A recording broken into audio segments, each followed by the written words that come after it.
Alright guys, we are back in my garage for another video, and today we are going to be replacing the downpipe on my 340i.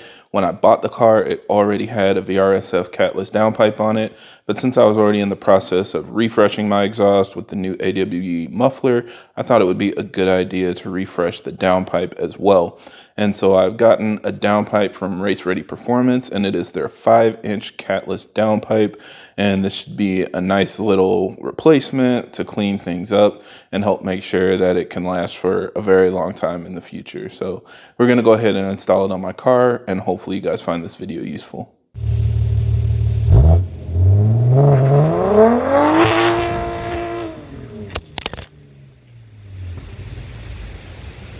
Now, as always, for everybody that's new to the channel, I create these videos to help keep you updated on the latest developments in our community, as well as discuss technical topics so that we have a better understanding of how our engines work. So if you're interested in more videos like that, be sure to subscribe because there will be a lot more coming out in the future. Now, the first step that we're going to do to replace the downpipe is removing the intake. I have a Race Ready Performance intake, so I need to remove the 3 smallest screws in the world from this cover using a 2.5 millimeter Allen key. If you have a stock intake, all you're going to do is pop off the 4 clips around the perimeter, pry them off with a screwdriver, and then you can remove your cover. Once you've done that, unplug the MAF sensor from the intake pipe, and then you need to remove the filter. Mine is held on with this hose clamp, so I used a screwdriver to loosen and remove the element. If you have a stock one, then you just basically pull it out. Next, you're going to remove this pin. If you have a heat shield like mine, use a 16 millimeter deep socket to unscrew that from the stud. And then there's one more 8 millimeter screw holding the heat shield onto a bracket. So behind it, go ahead and remove that screw. And then at the bottom of the intake pipe, loosen this hose clamp that's holding it on.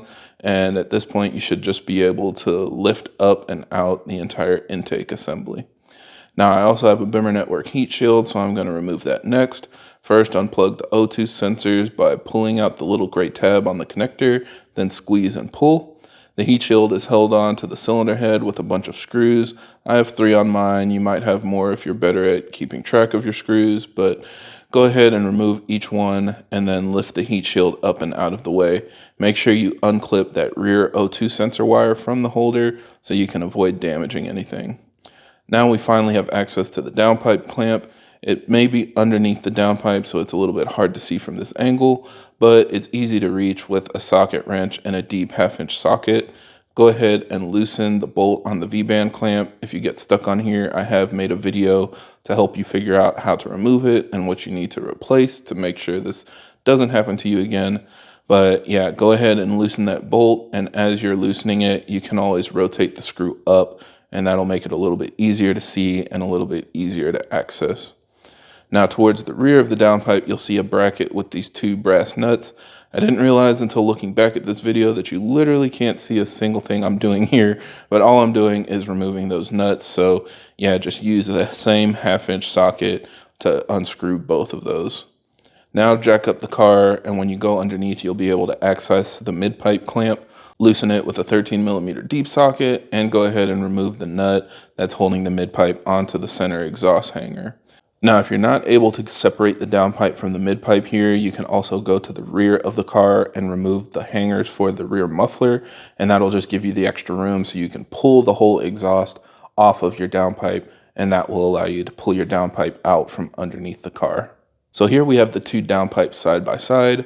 The Race Ready Performance one definitely looks similar, but it is a 5-inch downpipe, while the VRSF one is only 4.5 inch. So you can see the widest section here in the middle is definitely wider than it is on the VRSF downpipe. Otherwise, the inlet on the turbo end is the same size, and the outlet for the mid-pipe is the same size, so it should fit pretty much all stock and aftermarket exhaust options. It really is just like this middle section that has some more volume. So from my perspective, it's probably not going to make a huge difference in sound or performance, but if you're buying a new one, it doesn't hurt to go ahead and buy the biggest one that can flow the most air. Now it also comes with the downpipe bracket on the back, so it can mount just like normal. And the VRSF one definitely has seen better days. You can see actually the V, R, and S have all fell off, so now it's just an F downpipe. But the Race Ready Performance one should be a nice refresh for the engine. Now I'm not going to sell the VRSF one. It is going to be in a giveaway for my Patreon members. So thanks again to all of those guys that have been supporting my build so far. And yeah, let's go ahead and prep this for install. So the first thing we need to do is swap the O2 sensors over, get a 7/8 inch box wrench, and use that to loosen the sensors. They'll probably be on there pretty good, so just take your time to loosen each one. Now I'm actually going to leave my rear sensor on the downpipe because if you look at the connector, you can see it's kind of like bubbling up, and this was an issue I had before I installed my heat exchanger. I don't know if it just got really hot, but I'm going to go ahead and replace it with a new sensor just to avoid any issues in the future. Now I also have a new gasket, so this will make sure that we don't have any exhaust leaks at the downpipe. And yeah, so let's go ahead and start with the O2 sensors.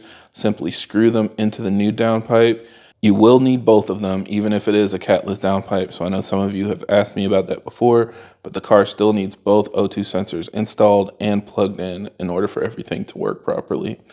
Now, on the first one, I should have put anti-seize on. That'll make sure that it comes out easier in the future. You can see the new one for the rear comes with it already on the threads, and that is highly recommended for anyone swapping their old ones over. So just grab some from your hardware store before you reinstall it. It'll just save you, the headache in the future. Then go ahead and tighten them down with the box wrench, so make sure it's fully sealed. And then lastly, go ahead and insert your downpipe gasket into the channel on the downpipe inlet. Make sure you press it in all the way around, and now you're ready for install. So of course, as you probably expect, installation is just the reverse of removal. So from underneath the car, you can feed the downpipe up into your engine bay and then mount it onto your turbo. Now it is very important to make sure that you mount the downpipe clamp properly. If you don't put the bolt in the right location, it can cause issues with your wastegate. So my recommendation is mounting it at the bottom of the turbo so that it is parallel with the ground. If you mount it on the side so that it's kind of in the vertical position, the wastegate arm can hit it and potentially cause issues with the wastegate calibration. So just to avoid any problems, rotate it down to the bottom of the clamp. I know it's not as easy to see or access, but that will make everything else work much more smoothly. And yeah, resecure all of the bolts and exhaust clamps that you've loosened, and you should be good to go with your new downpipe. But yeah, again, this is from Race Ready Performance. A big thank you to them for supporting the build. I will have a link to the product down in the video description in case you guys are interested in going this route. And I think that's it for this video. So thank you guys for watching, and I hope this helps. And if you have any other questions or comments, leave them down below.